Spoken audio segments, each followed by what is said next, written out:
sejam todos muito bem-vindos a mais um episódio do Sardinhas no Caribe, o podcast para você que quer se dar bem na Bolsa de Valores e ser uma sardinha caribenha, sim, curtindo a vida.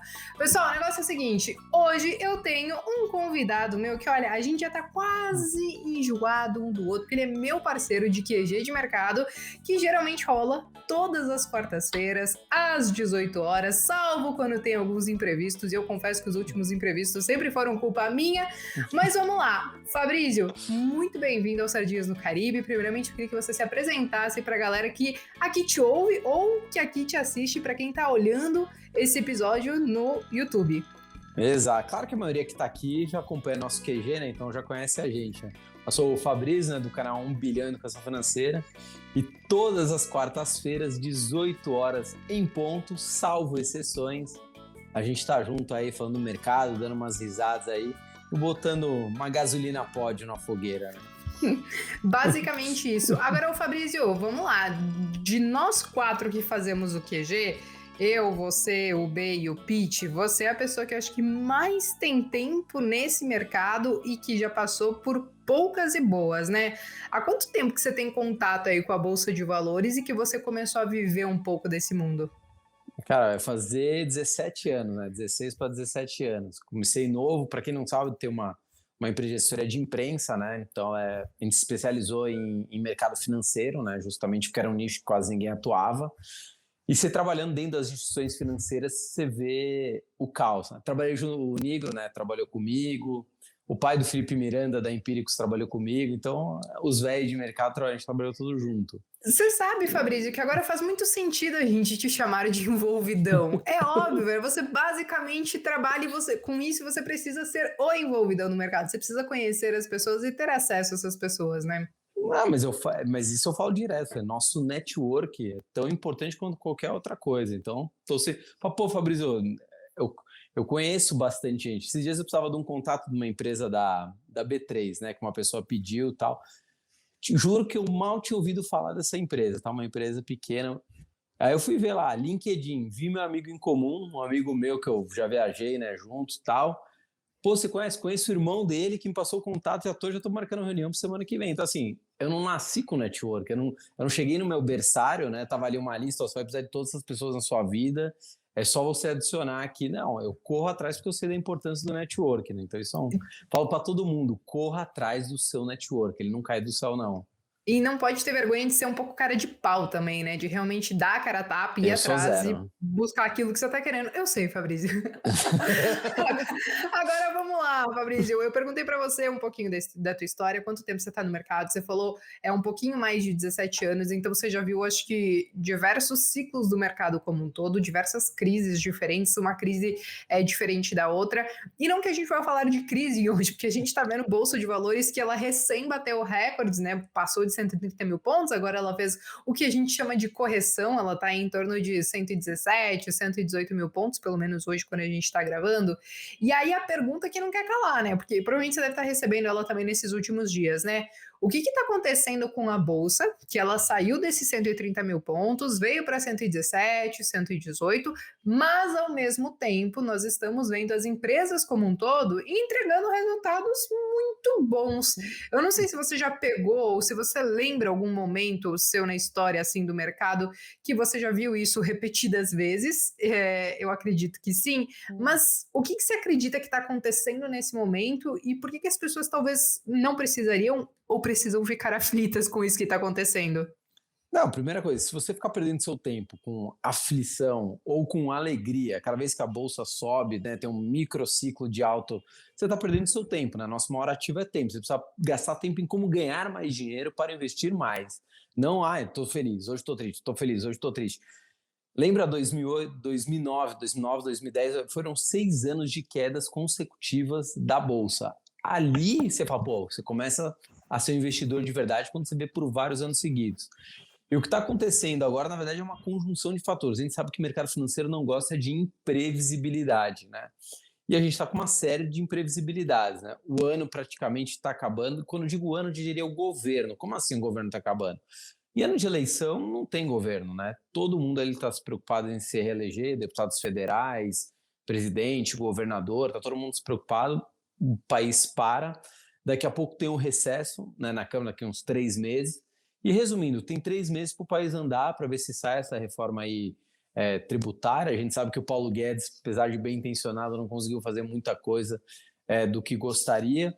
A gente tem China, né, que veio com um resultado aí pior, vamos dizer assim, que o esperado. A gente tem tensão no Oriente Médio, Rússia e China ali meio que comprando a briga do Afeganistão para bater nos Estados Unidos, o Biden dizendo que não vai se meter, mas eu acho que pode ser uma estratégia para retirar os americanos em segurança e depois ir para cima de novo, né? Uma guerra acaba unificando o país, e essa é uma guerra que o americano está querendo comprar, né? Pelo que parece.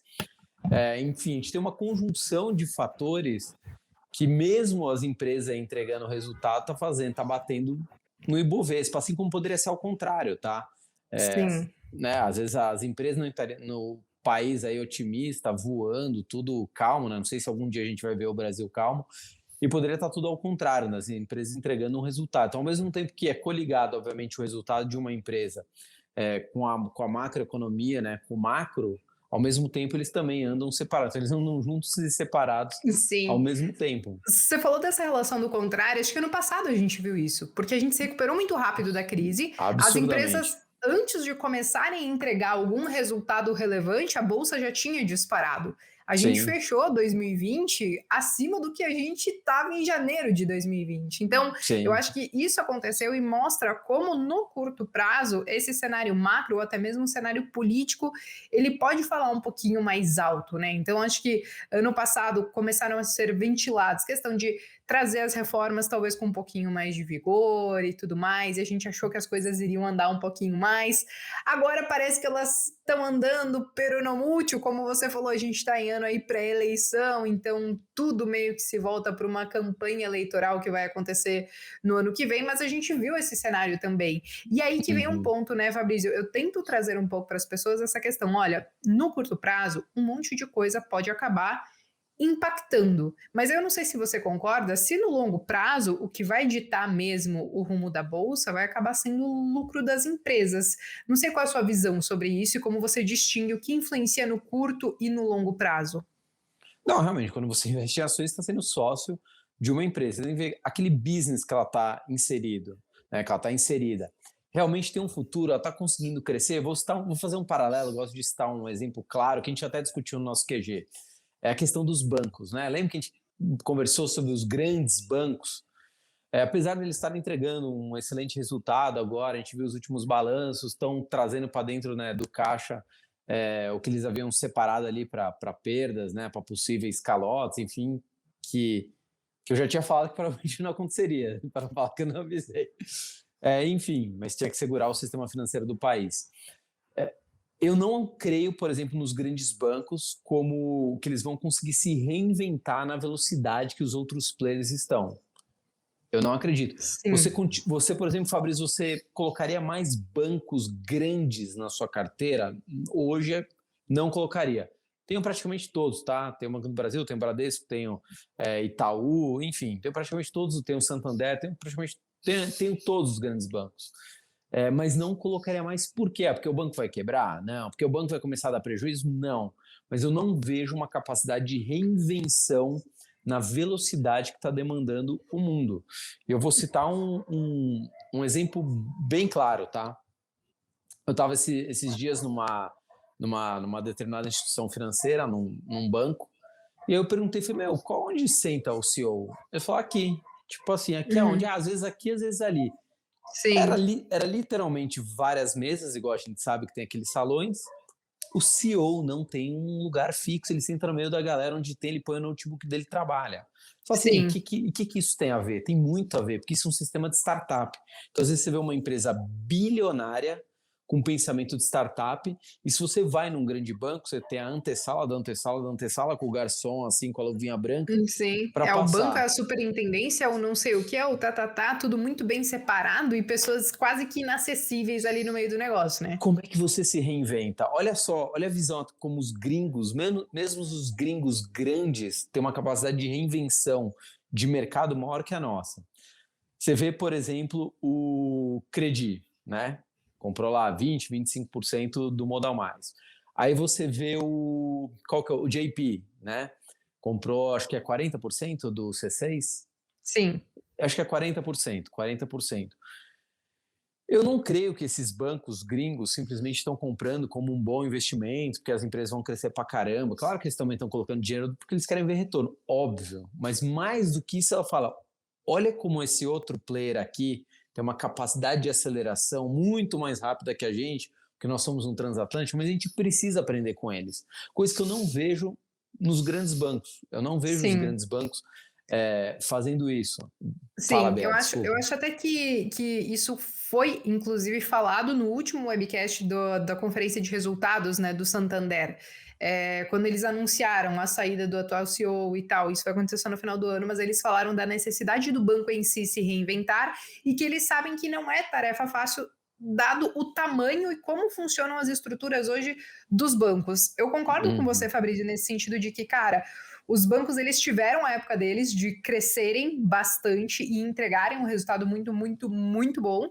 E agora eles, eu acho que estão muito mais naquele ritmo de vamos crescer um pouco por ano, na medida do que a gente consegue, dentro dessa estrutura que ela é um pouco mais pesada, apesar de muitos já estarem tentando diminuir isso, tipo fechar agência, programa de demissão voluntária, e aí contrata gente para tecnologia, mas ainda assim é um processo muito mais moroso do que, por exemplo, para algumas fintechs. E aí, no fim das contas, eu acho que as pessoas que colocam esse tipo de ação na carteira, elas procuram provavelmente alguma coisa. Tentar baixar um pouquinho a volatilidade da carteira com essas empresas que talvez já chegaram lá, agora eu acho que até que elas estão com uma volatilidade um pouquinho menor do que elas tinham no passado, vão entregar um crescimento ok, mas também já estão começando a se voltar para essa questão de dividendos. Você falou de Santander, você falou de Banco do Brasil, eles estão com bons yields, a gente teve, claro, a exceção do ano passado que a gente teve, né, uma instrução que eles não poderiam distribuir mais do que dizia o estatuto deles, né? Mas de qualquer Uhum. maneira, eu acho que quando a pessoa coloca esses bancos na carteira, é muito olhando para esse lado. E tem um outro ponto que eu acho que a gente também já comentou em alguma outra live e tal, que é o seguinte, né, Fabrício? Você, mais do que eu, sabe dizer, a Bolsa de Valores ela mudou muito e a gente não precisa olhar nem 10 ou 15 anos, nesses últimos 5 anos.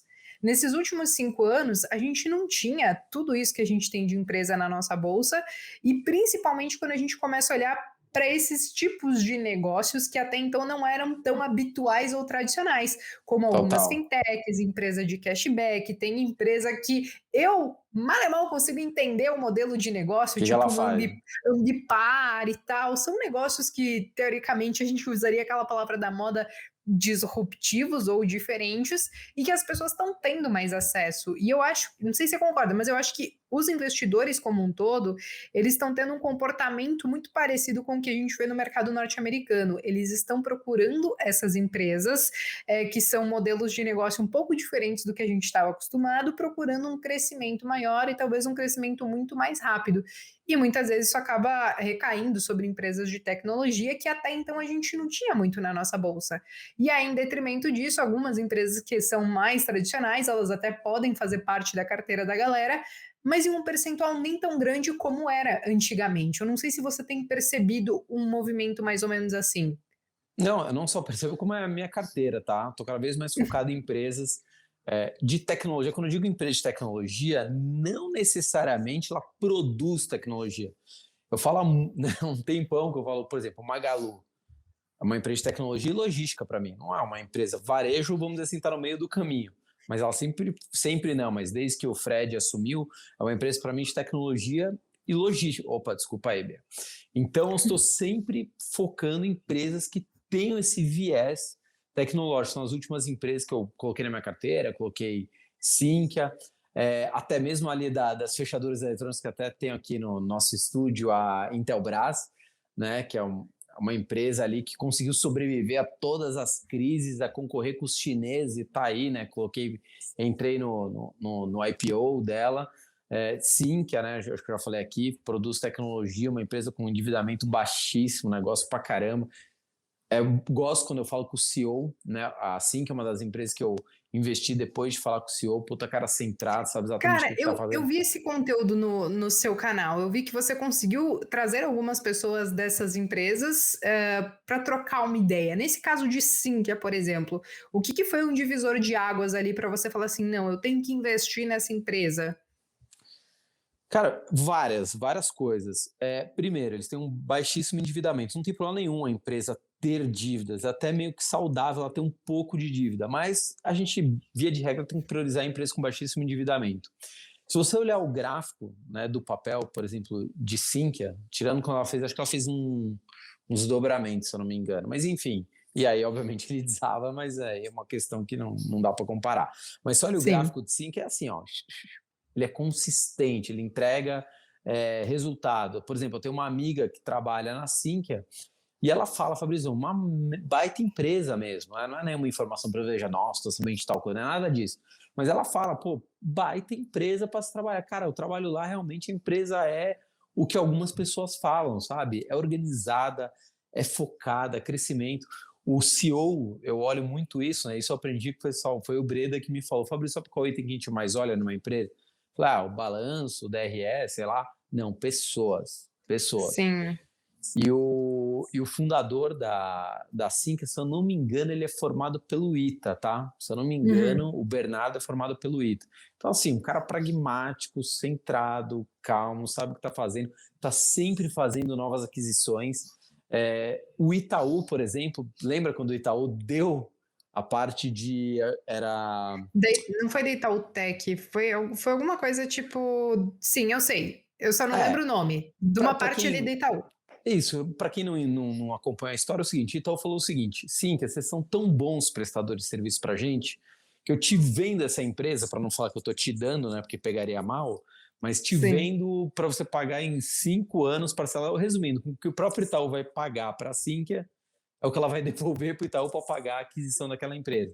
Então isso sim, mostra a excelência. Na verdade, a gente está falando tudo isso para falar o quê? O investidor ele precisa fazer sempre rebalanceamentos na sua carteira. Quando a gente fala assim, agora os bancos digitais estão bombando, saiu correndo com um monte de banco digital. Isso não é estratégia, né? Isso é sim. jogatina, vai para E Las Vegas, que provavelmente é. já bombou, né? Tipo, já a galera tá Às vezes chegando está no até fim de festa, atrasado. né? Exato. Às vezes o cara nem entende direito o que faz, o porquê que aquele papel né, tá subindo, ou se ele tá esticado, ou se ele tá descontado, não entende nada, mas vai no efeito manada, porque é melhor eu errar com todo mundo, né? Porque aí não é tão ruim, Sim. um monte de gente errou e eu também errei. E a gente se Então, abraça e afunda junto, todo mundo no exato, Titanic. no Titanic ali, tocando violino. Então a gente tem que sempre olhar isso, a gente faz pequenos rebalançamentos. Se você vê a carteira do Buffett de 10, 20 anos atrás para hoje, mudou muito as empresas, né, que ele tem. E isso porque ele mesmo fala que perdeu várias oportunidades, principalmente empresas de tecnologia, justamente porque ele não entendia. E até hoje o Buffett não entende muito de tecnologia, né? Ele pegou no iPhone há 6 meses atrás, né? Sim, Por isso também fala mal de Bitcoin, né? O Buffett fala sim. muito mal de Eu me criptomoedas. pergunto, será que um dia ele vai mudar de ideia se ele efetivamente der tempo de ele estudar? Não que eu esteja querendo matar o velhinho, né? Mas a gente entende que Bitcoin Não não é. vai. Criptomoedas, né? Não é um assunto tão fácil assim. Eu confesso que eu Sim. estudo há muito tempo, fui investir há não muito tempo, mas é que é muita coisa para você entender, É né? impossível você entender de cripto sem entender minimamente de tecnologia. E como ele não entende de tecnologia, ele nunca vai entender de cripto. Pode ser que o Buffett esteja certo, pode ser que daqui 3 anos as criptomoedas viraram uma bolha, explodir. Pode, até pode, vai, até pode. Eu Sim, tenho cripto na carteira, né? Você também, né, Bia? sim, A gente tem cripto, eu gosto, enfim. Mas se acontecer isso, o Buffett não acertou com os fundamentos corretos.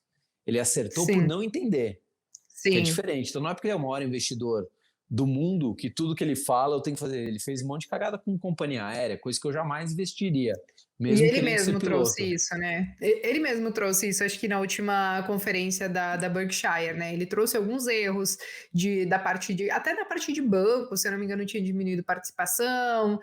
A própria Uhum. questão da época, acho que ele acabou diminuindo participação. Então, assim, não necessariamente foram erros, apesar de que nas companhias aéreas, sim, ele acabou perdendo uma grana. Alguns ele deixou de ganhar, mas é importante a gente ressaltar isso, porque às vezes a galera vê esses gurus falando, não, se tal guru tá fazendo alguma coisa, então meu, a gente tem que ir na bota dele. Tipo, o que a gente tá vendo aqui no Brasil, né, nessas últimas semanas? O Barsi disse que comprou IRB, e Um aí a e-mail. galera e aí a galera vem tipo louca, assim: "Meu Deus, será que agora a IRB vai? Será?" Gente, a IRB não vai, porque o Barsi comprou. Ela pode, resolver a situação dela por N outros fatores que ela tá tentando ajeitar a casa desde todos os escândalos do ano passado, mas não porque ele comprou em si, né. Então a Sim, galera precisa muito se questionar isso e até mesmo entender os tipos de risco que essa galera pode correr. Porque o Barsi, se ele perder dinheiro em Taurus, se ele perder dinheiro em IRB ou qualquer outra coisa que envolva um pouquinho mais de risco, ele vai continuar sendo bilionário. Agora o cara que chegou lá e botou os primeiros R$ 500 na bolsa, mas ele quis fazer um all-in só com coisa de risco, pode ser que aquilo vire nada. Ou sim, enfim, ele perca muito dinheiro e isso às vezes pode acabar desanimando a galera total. e a galera não entende o risco em si, né. Agora, Fabrício, você falou, né, tipo, você tem Sinqia, você tem algumas outras empresas que acabam envolvendo tecnologia, e voltando um pouco ao tema em si do que eu queria trazer hoje, dessa questão de bolsa caindo e tudo mais, você está fazendo alguma coisa agora no sentido de, não sei se você tem caixa, se você está indo às compras, quer queira ou não, são 13.000 pontos aí que a gente deu uma recuada desde que a gente atingiu topo, ou você só está rebalanceando porque você acha que o cenário é muito incerto ainda para as próximas semanas, para os próximos meses e pode vir mais queda por aí? Cara, eu tô aumentando um pouquinho minha posição fora. O dólar é a coisa mais incerta que existe, né? Até mais até que o Ibovespa, né? Você fala que o dólar vai estar X ou Y, é um chute. Tem um grupo que a gente participa, né, Bea? Que eu vejo lá o pessoal às vezes discutindo as coisas, fala, tá discutindo o sexo dos anjos, né? Tipo, todo É, mundo aqui dando seus chutes, que não serve para nada no fim das contas. sim, Mas eu, particularmente, no curto prazo, não consigo ver nada que faça o dólar cair. Me fala uma coisa que possa acontecer para o dólar cair. Eu, sim. sinceramente, não vejo, tá? Posso estar errado? Posso, né? É Eu só posso um. te falar algumas que podem fazer ele subir um pouco, e as próprias eleições que estão aí podem trazer um estresse um pouco maior, Exato, principalmente porque a gente tem um cenário muito polarizado de novo, e isso estressa o exato. mercado. Pelo menos as últimas 2 eleições que a gente teve exatamente assim, que foi Dilma e Aécio, para um segundo turno, na última que a gente teve, Haddad e Bolsonaro, é um estresse danado no mercado, uma Sim. volatilidade muito grande. Eu acho que a gente vai acabar vendo isso ano que vem, né. O mercado não gosta de incerteza. Claro que o Lula vai colocar pode anotar isso que eu estou falando. Ele vai Hum, colocar um ministro da Economia para o mercado, como fez da outra vez. Ele não é bobo, né? Ele não é nada bobo. sim.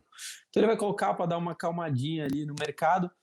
Mas o mercado hoje tem dois candidatos que o mercado não gosta mais, né? O mercado comprou Sim. ali Bolsonaro no começo da eleição, comprou Paulo Guedes.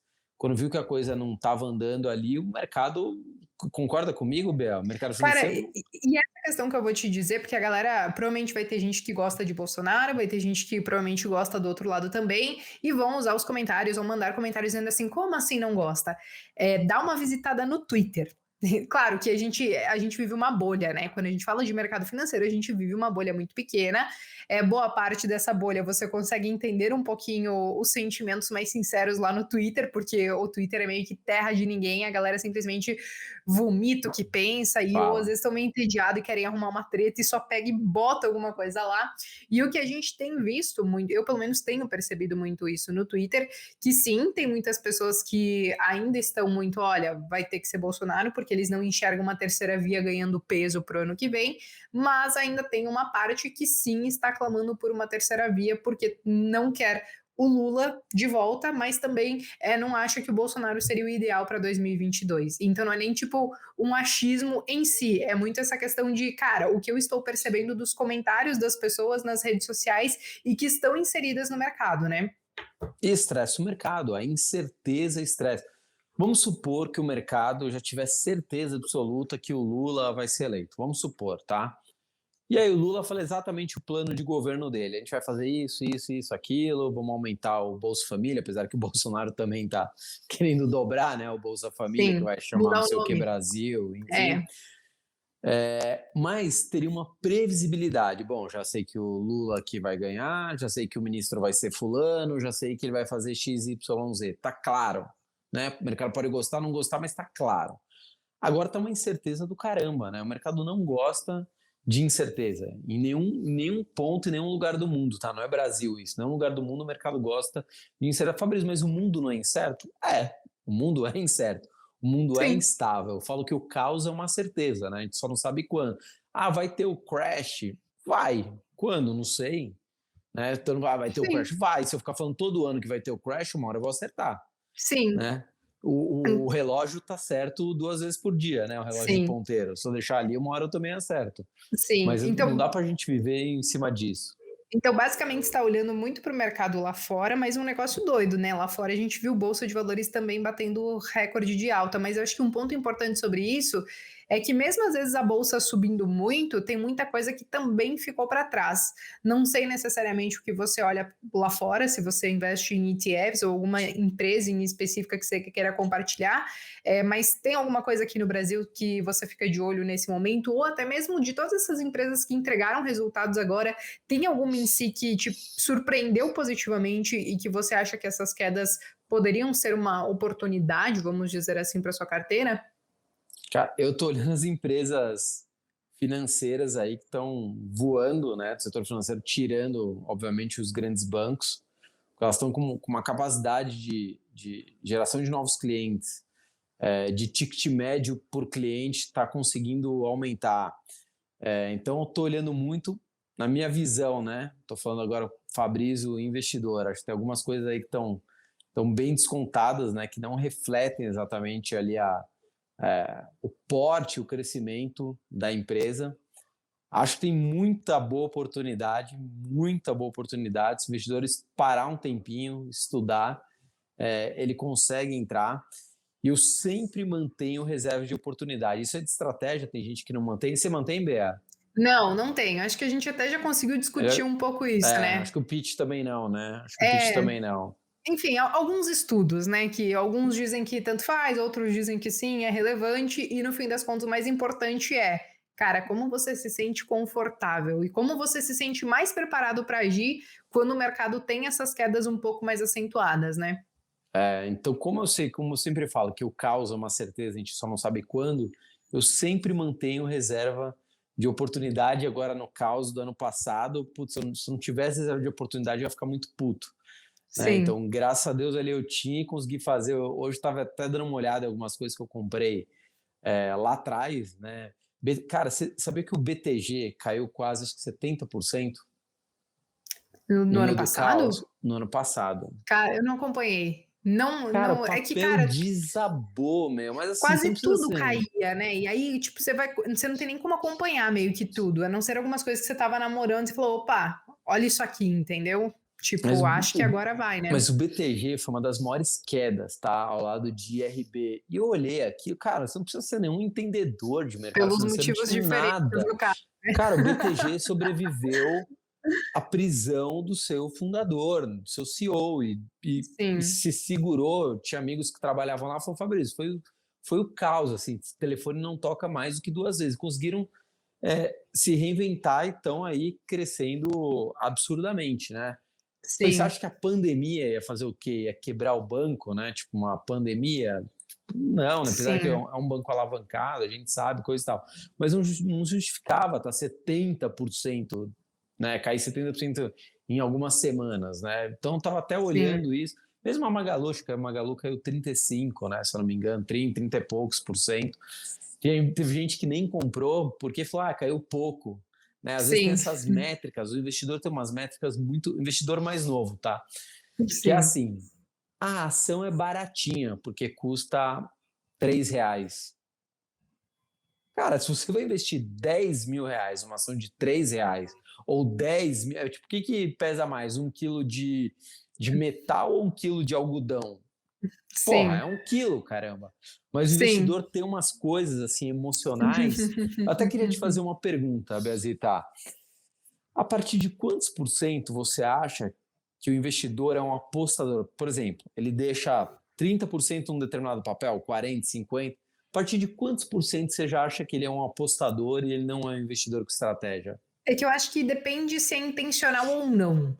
Porque, tipo assim, teve uma galera que comprou VEG a R$ 14, ela explodiu e o peso simplesmente ultrapassou aquilo que Mas desejava, não digo foi que colocou, intencional. alguém que coloca. Vou Isso, citar agora 2 ações que eu vejo muito isso, IRB e Oi.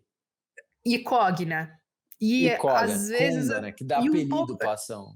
a Via Varejo ela mudou o ticker, agora é só Via 3 para ver se paravam de chamar ela de Vara, né. Então eu falei, acho que as empresas que ganham apelidinhos aí do mercado ou enfim, tem algumas histórias que envolvem elas no mercado, isso até me preocupa e às vezes eu sempre fico pensando: "Cara, eu tenho isso na carteira, tipo, eu não estou gostando do que eu estou vendo", pessoas dando apelido para ação, pessoas tipo, já precificando a ação daqui tanto tempo como se conseguisse fazer um exercício de futurologia. Mas respondendo a sua pergunta, Fabrício, eu tento nunca ter mais do que 10% de algum ativo. Falho Uhum. miseravelmente quando alguma ação sobe muito, tipo uma VEG da vida, Eu sou igual a como você, Bia. aconteceu por um tempo com o Banco do Brasil, porque quando eu comecei a comprar ele, ele estava R$ 13, então ele acabou subindo bastante até ali 2018, 19, ficou com um peso maior. A própria B3 subiu muito também, eu comecei a comprar ela tem acho que 2 ou 3 anos, foi muito no início do canal, que eu lembro que eu até compartilhei isso com a galera. A Card System ela não ficou com mais de 10%, mas eu queria, quando eu comecei, eu falei, gente, vou colocar 2% porque é uma empresa pequenininha, não sei o que vai virar, a gente tem que estudar um pouquinho melhor. Toda vez que ela perde um cliente importante, aí o mercado surra ela, porque tem um impacto um pouco maior. E aí, no fim das contas, ela também acabou aí triplicando de valor de lá para cá, então acaba ficando com um peso um pouco maior. Mas o que eu acho que acontece e que me dá um calafrio quando eu vejo comentários, seja no meu canal no YouTube ou no direct, são pessoas assim: Bea, comecei, aportei tipo R$ 500, R$ 1.000, coloquei metade em Cogna, metade em Oi. E aí você fala assim: o cara tem 50% de cada uma dessas ações. Às vezes você pode pensar, poxa, são R$ 1.000, entendeu? Não é R$ 1 milhão. Mas, cara, se é um dinheiro relevante para o cara que está começando, eu acho que 50%, principalmente nesses casos que são um pouco mais complicados, que a gente sabe que tem que todo aquele plano dar perfeitamente certo para as empresas também darem certo no futuro, Sim. aí eu já começo a olhar que essa galera tá muito vindo para a bolsa sedenta por ganhar dinheiro rápido, e a gente sabe que não é bem assim que a banda toca, né? Sendo muito claro, para mim, a pessoa que tem 30%, não vou nem falar 20 para não falar que eu estou sendo maldoso. 30% qualquer papel, para mim, é uma aposta, não tem nenhum tipo de estratégia que comporte você ter 30% num determinado papel, seja ele qual for. É não ter medo do risco, né, de acontecer alguma coisa, às vezes sistêmica para um setor específico e achar que aquilo não vai afetar a ação.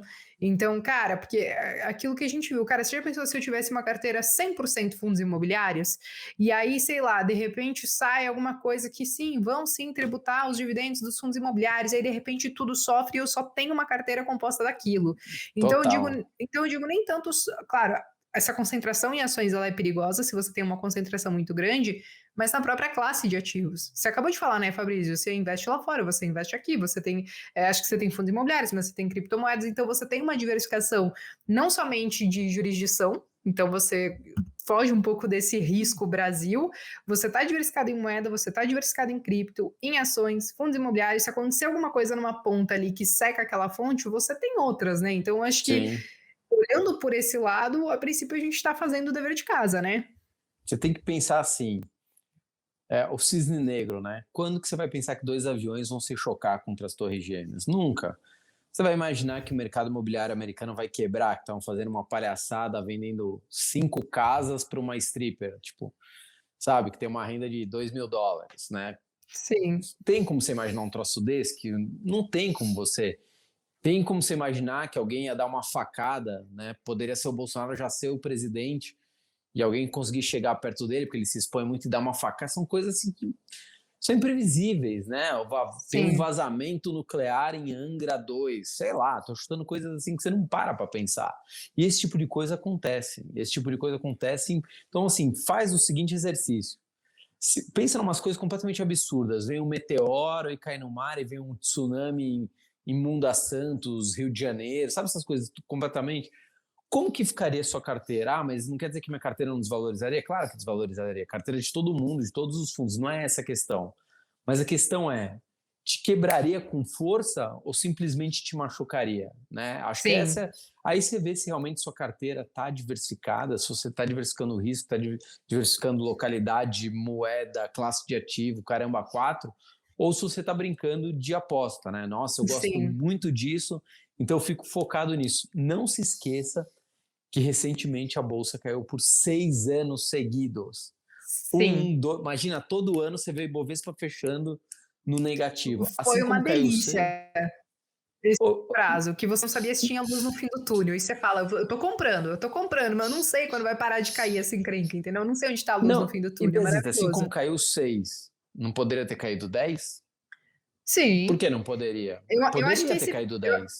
eu acho que esse ponto que você trouxe, a gente volta na analogia do Titanic. Ele afundou, muita gente se foi e algumas pessoas conseguiram se salvar de bote. Quem vai se salvar de bote nessa história é quem tiver bem diversificado, seja em classe de Uhum. ativos, sejam com as ações que tem na carteira ou qualquer coisa nesse sentido, né? Bom, Fabrício, o negócio é o Manda. seguinte: 30 minutos, estamos a 35. Eita, beleza.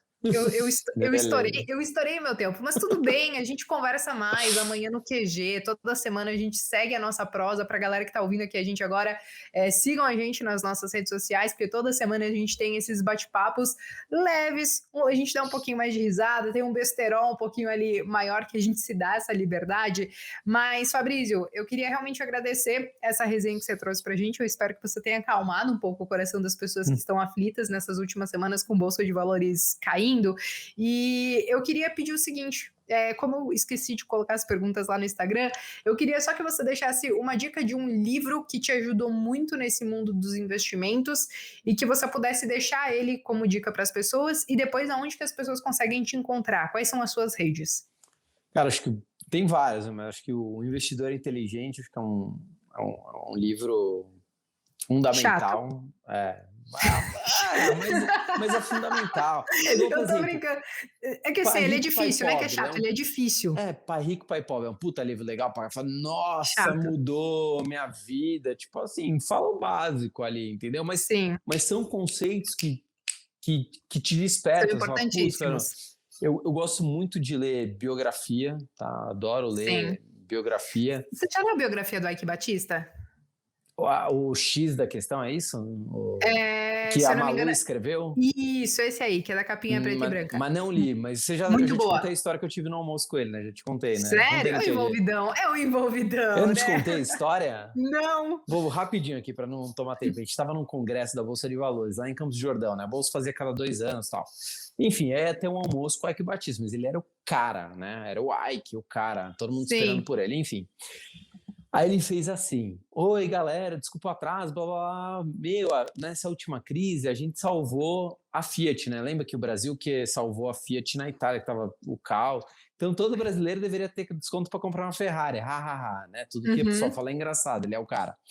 E aí Sim. sabe o que ele fez? Ele pegou, juro para você, ele falou durante 4 minutos, colocou um play num vídeo, e o vídeo era Aham. animal, assim, vinha as naves espaciais dos Jetsons, aí pegava no Porto Açu, a plataforma de petróleo, aí o estado. Cara, você olhava e falava, caraca, esse cara é um maluco megalomaníaco. Aí um cara, para vocês aprenderem, tá? Um cara chegou, levantou, abriu para 3, 4 perguntas, né? Seu Eike, o senhor é um visionário, o senhor é exemplo do Brasil. Quero dizer que todo o meu patrimônio de mais de 4 milhões de reais está com o senhor. Porque ele quis, né? A Socorro. vaidade, né? A vaidade. Ele queria ainda contar para todo mundo que ele tinha milhões. OGX, sei lá qual X que era, acho que era OGX. E esse Hum. cara, bom, não preciso nem falar, né? Ter dado um tiro Caraca, na velho. cabeça, né? Assim como ele, um monte. Eu vi muita gente quebrando com a GX, vi muita gente Sim, quebrando com a GX. Mas por que ele poderia ter acreditado no Eike? Poderia. Poderia ter acreditado nos projetos? Poderia, né? Aqueles fatos relevantes que saíam quase todo dia, né? Aqueles absurdos. Mas o que ele cagou ali? Porque ele fez uma aposta. Ele foi no emocional, cara, esse cara é o cara, esse cara sim. vai Uhum. bombar. E se tivesse dado certo, não deixaria de ser uma aposta. Poderia ter Sim, dado certo, mas seria uma aposta do mesmo jeito. É igual o Buffett falando besteira de cripto sem conhecer. Ele pode até estar certo, mas ele não sabe sim. o que ele está falando. Sim, boa. Cara, gostei. Eu sei que a gente tem que ter mais essas conversas para você conseguir trazer mais histórias do mercado, porque elas sempre são muito interessantes. Bom, Fabrício, eu queria dizer o seguinte, eu acho que sim, voltando aos livros, Investidor Inteligente, ele tem conceitos importantíssimos, mas não é uma leitura muito legal. Eu sempre falo isso para as pessoas, mas é a bíblia do mercado financeiro. Acho que não tem como a galera estar por aqui e um dia não pegar nesse livro e realmente tentar começar essa leitura e concluir ela, porque eu sei que tem muita gente que abandona no meio do caminho, né? Agora vamos lá, Fabrício, aonde que as pessoas te encontram? Instagram, Twitter, YouTube, LinkedIn, TikTok, enfim, aonde que você tá? TikTok, meu, Orkut, sala de bate-papo UOL, Tinder, todo quanto é lugar, 1 bilhão, educação financeira, a gente tá lá, pode mandar mensagem, pode mandar pergunta, pode falar besteira, pode xingar, não tem problema não, o importante é participar, né? Boa, Fabrício, muito obrigada mais uma vez. Eu espero que você volte mais vezes. Pessoal que acompanha a gente até aqui esse momento, se você gostou desse episódio, compartilhe com seus amigos, com as suas amigas. Para quem está assistindo no YouTube, deixe seu like. Eu vejo vocês então no próximo episódio do Sardinhas no Caribe.